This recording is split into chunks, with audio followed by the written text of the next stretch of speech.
भादों का महीना था और सुल्तानपुर गांव पर जैसे आफत टूट पड़ी थी।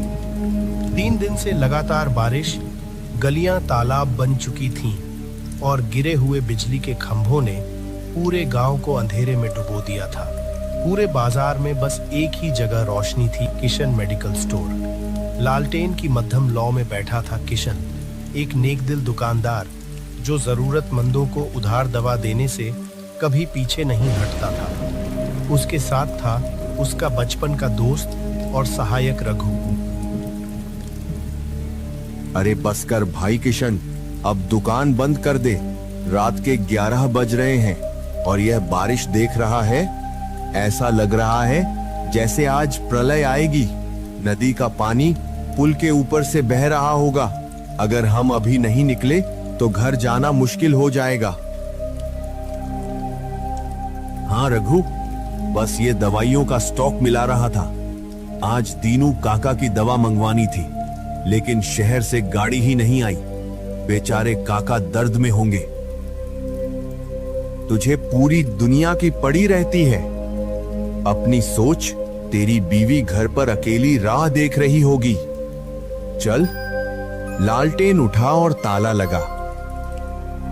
किशन और रघु ने जैसे ही दुकान का शटर गिराकर ताला लगाया, वैसे ही अंधेरे में किसी के दौड़ते हुए कदमों की आवाज सुनाई दी। छप छप छप। कोई बहुत तेजी से कीचड़ में दौड़ता हुआ उनकी तरफ आ रहा था। कौन है भाई? इतनी रात को कौन दौड़ रहा है?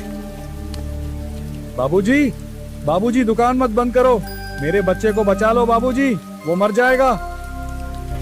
अरे भाई संभलो, क्या हुआ? कौन मर जाएगा? उठो, पानी पियो पहले। पानी नहीं चाहिए बाबूजी, दवा चाहिए। मेरा बेटा मुन्ना, उसे बहुत तेज बुखार है।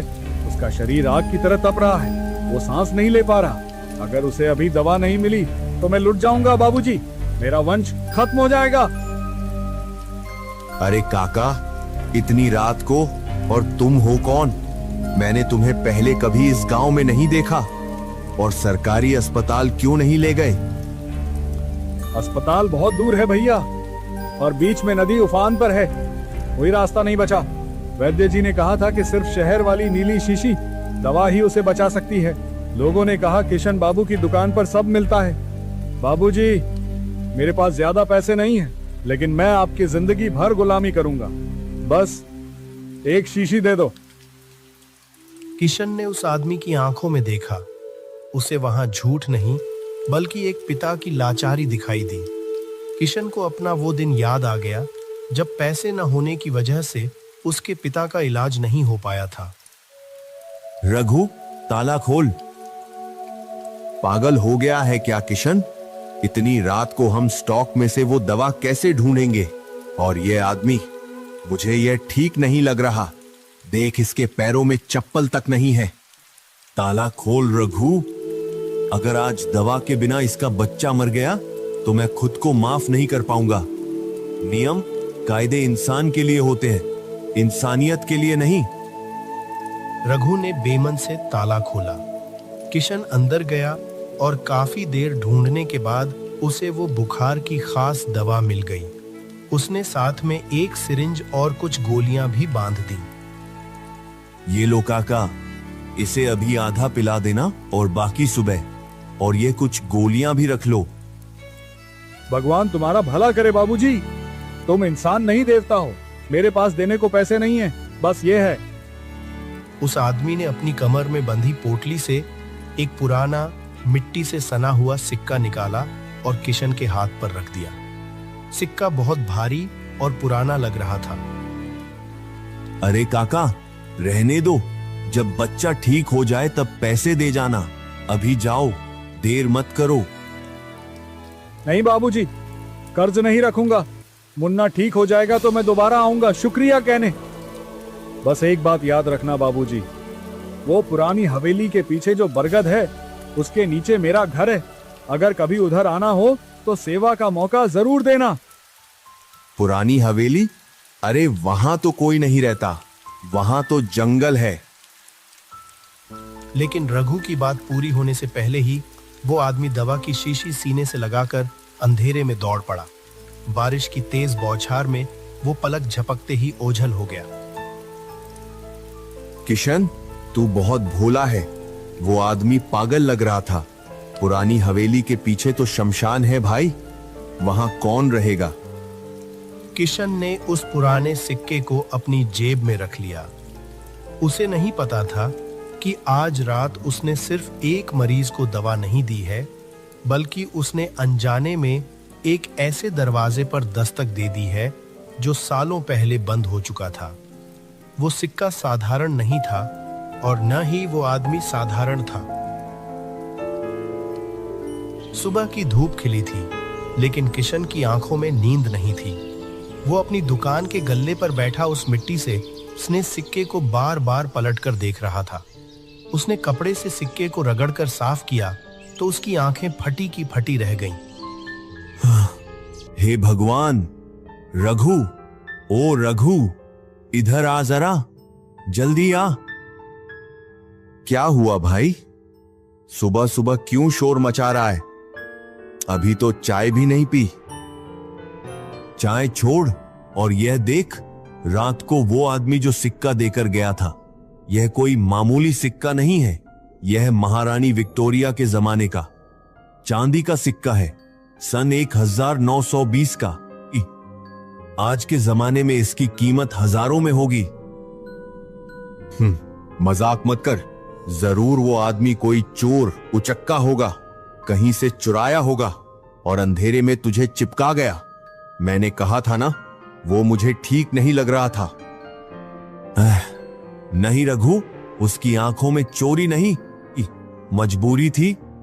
और उसने कहा था कि वो पुरानी हवेली के पीछे रहता है। मुझे जाकर देखना है कि उसका बेटा मुन्ना अब कैसा है। और यह सिक्का, ये अमानत है उसकी, मुझे ये वापस करना होगा। तू नहीं मानेगा ना? चल भाई, मैं भी चलता हूं। उस तरफ अकेले जाना खतरे से खाली नहीं है।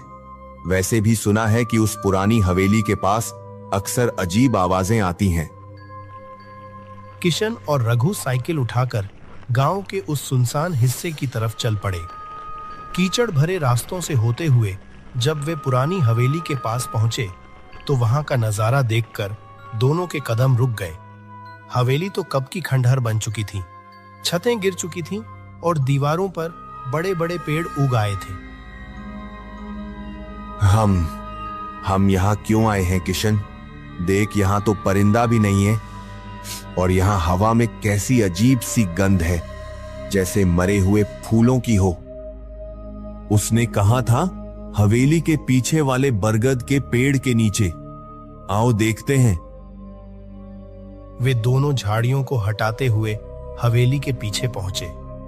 वहां सचमुच एक विशाल सैकड़ों साल पुराना बरगद का पेड़ था, लेकिन वहां कोई घर नहीं था। सिर्फ एक टूटी फूटी झोपड़ी थी जिसकी छत लगभग गिर चुकी थी।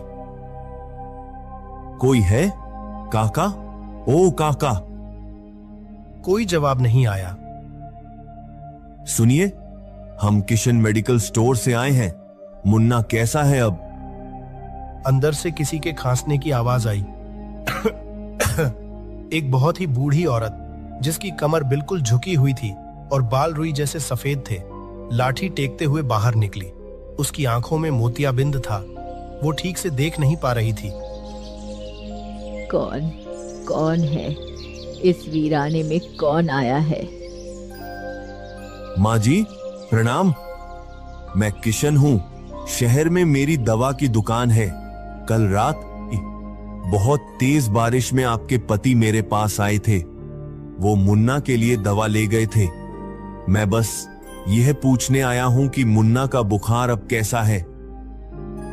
किशन की बात सुनते ही वो बूढ़ी औरत सन्न रह गई। उसने अपनी लाठी कसकर पकड़ ली। रघु ने देखा कि उस औरत का चेहरा एकदम पीला पड़ गया है। क्या कहा मेरे पति? बेटा, तुम जरूर कोई सपना देख रहे हो। मेरे पति दीनानाथ को मरे हुए तो पूरे 40 साल हो गए। क्या 40 साल? किशन, मैंने कहा था ना, भाग चलते हैं यहां से, यह जगह ठीक नहीं है। अरे नहीं माँ जी, शायद आपको पहचानने में गलती हो रही है। वो एक बुजुर्ग थे, धोती कुर्ता पहने थे और उन्होंने ये सिक्का दिया था। देखिए, ये चांदी का सिक्का।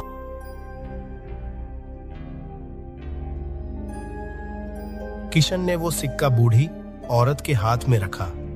सिक्का छूते ही वो औरत फूट फूट कर रोने लगी। ये सिक्का, ये तो दीनानाथ जी का ही है। ये हमारी शादी की निशानी थी। जिस रात वो मरे थे, वो यही सिक्का लेकर शहर दवा लेने गए थे। उस रात भी ऐसी ही तूफानी बारिश थी। दवा लेने? किसके लिए? हमारे बेटे मुन्ना के लिए। उसे निमोनिया हो गया था। दीनानाथ जी गए, लेकिन नदी में बाढ़ आ गई थी। वो कभी नहीं लौटे। उनकी लाश भी नहीं मिली और दवा न मिलने से मेरा मुन्ना भी। क्या मुन्ना भी मर गया? नहीं, मुन्ना नहीं मरा। मुन्ना उस रात बहुत तड़पा, लेकिन सुबह होते होते उसका बुखार अपने आप उतर गया। वो बच गया। आज वो शहर में बड़ा अफसर है। पर तुम यह कैसी बातें कर रहे हो बेटा?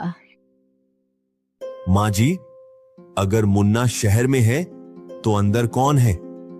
मैंने अभी किसी के खांसने की आवाज सुनी थी। अंदर? अंदर तो कोई नहीं है बेटा। मैं यहाँ अकेली रहती हूँ। रुको, मैं दिखाती हूँ। बूढ़ी औरत ने झोपड़ी का दरवाजा पूरा खोल दिया। अंदर का नजारा देखकर किशन और रघु के पैरों तले जमीन खिसक गई। लेकिन खाट के सिरहाने एक छोटी मेज पर वही नीली दवा की शीशी रखी हुई थी जो किशन ने कल रात उस आदमी को दी थी। और शीशी अभी भी सील पैक नहीं थी। उसका ढक्कन खुला हुआ था और दवाई आधी खत्म थी। किशन, वो देख, दवा की शीशी। और वहां जमीन पर देख। रघु ने कांपती उंगली से जमीन की तरफ इशारा किया। वहां कीचड़ सने नंगे पैरों के निशान थे, जो दरवाजे से शुरू होकर सीधे उस खाट तक जा रहे थे और फिर वहीं गायब हो गए थे। यह कैसे मुमकिन है? अगर वो 40 साल पहले मर चुके थे, तो कल रात मेरी दुकान पर कौन आया था और यह दवा यहां कैसे पहुंची? ये दवा, ये तो मैंने नहीं मंगवाई। लेकिन इस कमरे में आज दीनानाथ जी की पसंदीदा तंबाकू की महक आ रही है। माँ जी, क्या आपके पास मुन्ना के बचपन की कोई तस्वीर है? हाँ, संदूक में है। बूढ़ी औरत ने कांपते हाथों से एक पुरानी पीली पड़ चुकी तस्वीर निकाली। तस्वीर में एक आदमी अपनी गोद में एक बीमार बच्चे को लिए बैठा था। किशन ने तस्वीर देखी और उसके रोंगटे खड़े हो गए। तस्वीर में जो आदमी था वो हूबहू वही था जो कल रात बारिश में भीगता हुआ उसकी दुकान पर आया था। वही धोती, वही कुर्ता और वही लाचारी भरी आंखें। हे ईश्वर, मतलब कल रात मैंने एक रूह से बात की थी, उसने 40 साल बाद अपना वादा पूरा किया। लेकिन किशन, अगर मुन्ना शहर में है और ठीक है, तो यह दवा किसने पी? शीशी तो आधी खाली है। यही वो सवाल था जिसका जवाब किसी के पास नहीं था। दवा की शीशी यहां थी, लेकिन पीने वाला कौन था? क्या 40 साल पहले का वो बीमार वक्त कल रात दोबारा दोहराया गया था, या फिर कुछ और ही रहस्य था जो उस बरगद के पेड़ में छिपा था? दीनानाथ। बरगद के पेड़ के नीचे से आई उस जोरदार आवाज थुड ने सबको चौंका दिया था। बूढ़ी माँ, किशन और रघु तीनों के दिल की धड़कन रुक सी गई थी। रघु तो डर के मारे किशन के पीछे छिप गया था। किशन, वहां मत जा भाई, पक्का वो दीनानाथ का भूत है, वो हमें नहीं छोड़ेगा। चुप कर रघु, यह वहम पालने का वक्त नहीं है। आवाज किसी इंसान के गिरने की थी, मुझे देखने दे। वहां झाड़ियों के बीच कोई जमीन पर पड़ा कराह रहा था। किशन ने झुककर देखा। एक अधेड़ उम्र का आदमी जो शहर के महंगे कपड़ों में था, कीचड़ में सना हुआ बेसुध पड़ा था। उसका शरीर बुखार से तप रहा था। पानी, मां, पानी। रघु, जल्दी आ, यह कोई भूत नहीं है, यह तो कोई शहर का बाबू लगता है। इसकी नब्ज चल रही है, लेकिन बुखार बहुत तेज है। माँ? इसने माँ कहा? हाँ, मुन्ना? बूढ़ी औरत ने अपने कांपते हाथों से उस बेहोश आदमी का चेहरा छूकर देखा। आंसुओं का सैलाब उसकी आंखों से बह निकला। हे भगवान, यह तो मेरा मुन्ना है, मेरा बेटा। मुन्ना, आंखें खोल बेटा, तू यहाँ कब आया? किशन और रघु ने मिलकर मुन्ना को उठाया और अंदर खाट पर लेटाया। किशन ने तुरंत अपनी जेब से पानी की बोतल निकालकर उसके मुंह से लगाई। थोड़ा पानी पीते ही मुन्ना ने धीरे धीरे आंखें खोली। मां, तुम? मैं कहाँ हूं? तू अपने घर में है बेटा, लेकिन तू यहाँ कैसे? तू तो शहर में था ना? मां, मुझे तुम्हारी बहुत याद आ रही थी। मैंने सोचा तुम्हें सरप्राइज दूंगा। कल शाम को ही मैं अपनी कार से गांव के लिए निकला था, लेकिन पुल के पास मेरी गाड़ी खराब हो गई। बारिश बहुत तेज थी। मैं पैदल ही शॉर्टकट से जंगल के रास्ते घर आ रहा था। बाप रे, उस तूफान में जंगल के रास्ते, वो भी रात को? हाँ, और तभी मैं बुरी तरह भीग गया। घर के दरवाजे तक पहुंचते पहुंचते मुझे इतनी ठंड लगी कि मैं यहीं बाहर चबूतरे पर गिर गया। मेरा शरीर आग की तरह तप रहा था। मुझे लगा आज मैं नहीं बचूंगा। मेरा दम घुट रहा था। फिर क्या हुआ? तुम अंदर खाट पर कैसे आए? और वो दवा किसने पिलाई? वही तो मुझे समझ नहीं आ रहा। जब मैं बेहोशी की हालत में था तो मुझे लगा कि कोई आया। उसने मुझे सहारा देकर उठाया, अंदर खाट पर लेटाया। उसके हाथ बहुत ठंडे थे, बर्फ जैसे। उसने मेरे माथे पर गीली पट्टी रखी और फिर मुझे वो नीली दवा पिलाई। कौन था वो बेटा? तुमने उसका चेहरा देखा? धुंधला सा याद है माँ। उसने पुरानी धोती और कुर्ते पहन रखे थे। वो बिल्कुल पिताजी जैसा लग रहा था, जैसा मैंने बचपन में उन्हें देखा था। वो बार बार मेरे सिर पर हाथ फेर रहा था और कह रहा था, डरो मत मुन्ना, इस बार मैं देर नहीं करूंगा। इस बार मैं दवा लेकर ही आया हूं। मुन्ना की बात सुनकर झोपड़ी में सन्नाटा छा गया। किशन की आंखों में पानी भर आया। उसने रघु की तरफ देखा, जो अब डर से नहीं बल्कि हैरानी और श्रद्धा से हाथ जोड़े खड़ा था। मुन्ना बाबू, क्या उस आदमी ने तुम्हें यह दिया था? किशन ने वो 1920 का चांदी का सिक्का मुन्ना के सामने कर दिया। यह सिक्का, ये तो पिताजी का लकी चार्म था। माँ, याद है पिताजी हमेशा कहते थे कि जब भी मुसीबत आएगी यह सिक्का हमारी रक्षा करेगा। यह तो उनके साथ ही उस बाढ़ में बह गया था। यह आपके पास कैसे आया? ये मेरे पास नहीं आया साहब, वो खुद देने आए थे। कल रात जब तूफान अपनी चरम सीमा पर था, आपके पिताजी मेरी दुकान पर आए थे। वो भीगे हुए थे, डरे हुए थे, अपनी जान के लिए नहीं, आपकी जान के लिए। उन्होंने कहा था, मेरा वंश खत्म हो जाएगा बाबूजी, मेरा मुन्ना मर जाएगा। 40 साल पहले वो जो दवा आप तक नहीं पहुंचा पाए थे, कल रात उन्होंने वो अधूरा काम पूरा किया। किशन भाई, मुझे माफ कर दे, मैं उसे चोर समझ रहा था। मुझे क्या पता था कि वो एक देवता था। कोई बात नहीं रघु, कभी हमारी आंखें वो नहीं देख पाती जो दिल महसूस करता है। किशन और रघु वहां से वापस लौटने लगे। मौसम अब पूरी तरह साफ हो चुका था। धूप खिली हुई थी। जैसे ही वे हवेली के बाहर निकले, रघु ने पीछे मुड़कर उस बरगद के पेड़ को देखा। किशन, वो देख। बरगद के पेड़ के सबसे ऊंची डाल पर, जहां कोई इंसान नहीं पहुंच सकता, वहां एक पुरानी धोती का टुकड़ा हवा में लहरा रहा था, जैसे कोई हाथ हिलाकर उन्हें विदा कर रहा हो।